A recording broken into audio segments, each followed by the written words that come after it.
Apakah kalian pernah mendengar kisah tentang Raja Midas? Seorang raja yang bisa mengubah apapun yang disentuhnya menjadi emas. Bagaimana dia bisa mendapatkan kemampuan seperti itu? Yuk kita bahas di video kali ini.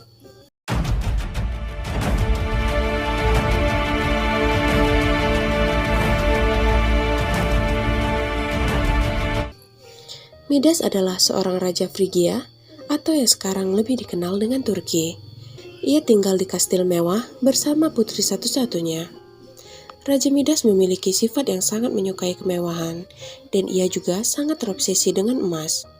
Selain itu, Raja Midas juga suka mencium aroma bunga mawar. Dewa Dionysus, atau juga dikenal sebagai Bacchus dalam mitologi Romawi, merupakan dewa anggur atau disebut juga dewa pesta.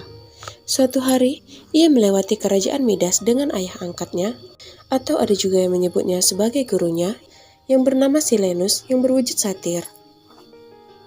Di dalam perjalanan, Dionysus tidak sadar bahwa dirinya sudah terpisah dengan Silenus. Saat itu, Silenus terlalu banyak meminum anggur dan menyebabkan ia mabuk berat.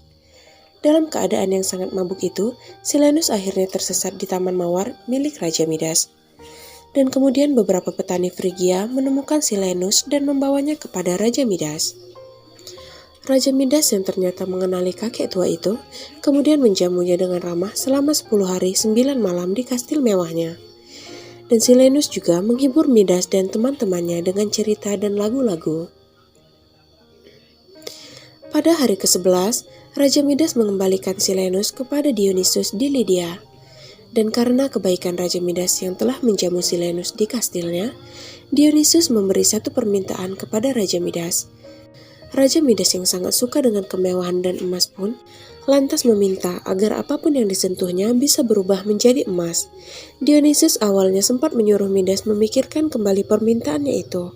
Namun Raja Midas tetap bersikeras meminta hal itu dan akhirnya Dionysus mengabulkan permintaannya. Midas sangat bahagia dengan kemampuan baru yang dimilikinya. Ia pun dengan semangat menyentuh berbagai benda agar bisa berubah menjadi emas. Namun di saat ia hendak makan, makanannya itu pun lalu berubah menjadi emas yang membuatnya menjadi kelaparan. Raja Midas yang suka mencium wangi bunga mawar juga sudah tidak bisa lagi melakukannya karena mawar yang dipegangnya pun berubah menjadi emas dan tak mengeluarkan aroma yang disukainya lagi. Hingga pada suatu saat, anaknya berlari menghampirinya untuk memeluk ayahnya. Namun lagi-lagi, putrinya juga kemudian berubah menjadi emas. Karena hal itu, ia merasa bahwa kemampuan barunya itu malah membawa malapetaka bagi hidupnya. Akhirnya Raja Midas meminta Dewa Dionysus kembali mengambil kemampuannya itu, karena ia ingin hidup normal seperti sebelumnya. Dionysus pun kemudian menyuruh Midas untuk mencuci tangannya atau mandi di sungai Paktolos. Dan setelah ia mencuci tangannya, kemampuannya itu pun hilang. Benda-benda yang sebelumnya telah berubah menjadi emas kembali seperti semula. Setelah peristiwa itu, Midas pergi dari kastilnya dan kemudian menjadi pengikut Pan, Satir, dan Dewa Hutan. Suatu hari, Pan melakukan kontes musik dengan Dewa Apollo yang merupakan dewa musik. Setelah Pan dan Dewa Apollo memberikan dan menunjukkan kemampuan mereka dalam bermain musik, juri pun mengumumkan bahwa pemenangnya adalah Dewa Apollo. Namun ternyata Midas protes dengan keputusan itu, karena menurutnya musik yang dibawakan oleh Pan lebih bagus dari musik Dewa Apollo.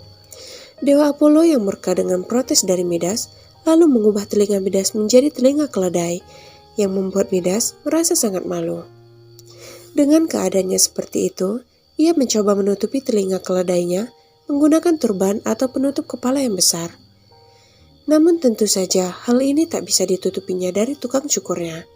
Midas kemudian menyuruh tukang cukurnya untuk menutup mulut dan menjaga rahasianya.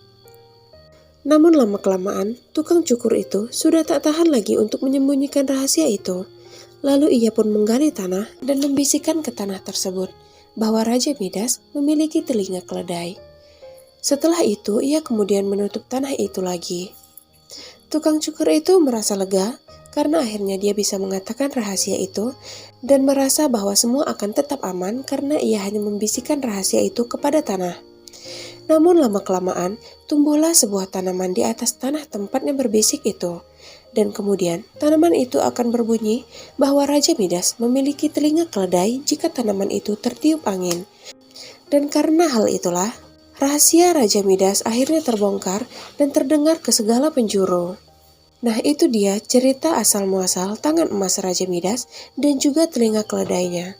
Jika ada kekurangan, bisa tambahkan di kolom komentar di bawah. Sekian video kali ini, sampai jumpa di video selanjutnya guys.